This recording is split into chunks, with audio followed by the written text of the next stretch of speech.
parang, what is loyalty for you?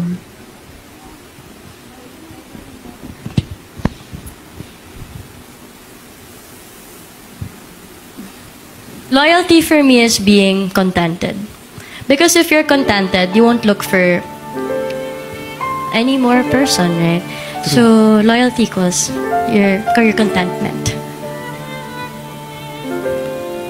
DJ.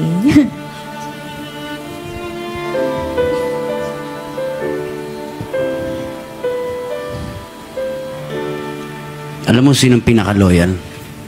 Yung aso ko, si Summer. Yan ang pinaka-loyal. Doon ko makikita yung definition ng loyalty.